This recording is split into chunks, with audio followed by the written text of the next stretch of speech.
First day in pads.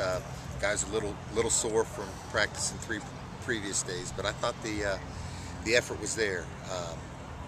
Both sides of the ball made some plays, and again we're starting now to get into our installation. So we'll get into the situations over the next 3 or 4 days before we get ready for our scrimmage on Friday night. Has it been a pretty smooth start to camp for you guys thus far?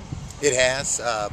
The schedule's different this year than it's ever been in terms of our practice schedule. So the guys, I think, have adjusted to it. They've now seen every type of practice that we can put in front of them. So the energy's been great.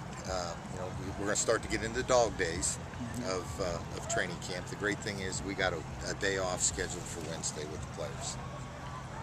You talk about Garrett Reynolds at right guard. I know there's a lot of competition there, but some of your impressions of him?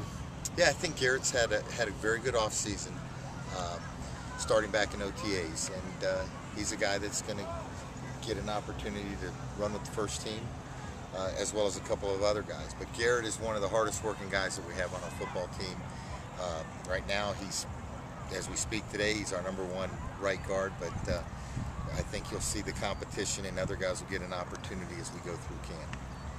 I know they're just hitting, but can you share an initial reaction to or thought about what you saw out there when they were actually kind of going a little one-on-one a little bit? Well, I thought that like you normally see on the first day of pads, there's going to be some guys that really stand out, and there were.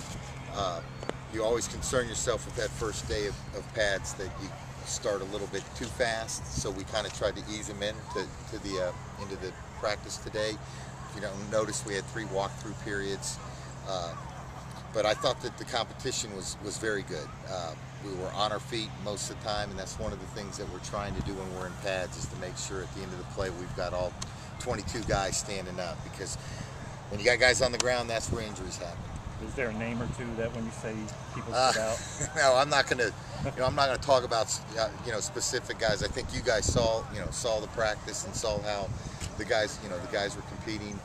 There was some fun being poked at one another from both sides of the ball, and that's always a good sign as long as it stays friendly in nature and it doesn't escalate into anything beyond that. Coach, Asante Samuel in particular is rather chatty, rather verbose. Just talk about his leadership and what he brings. Guys haven't really had a talkative guy like that in a while. Well, we haven't. Asante has been a very efficient and productive football player.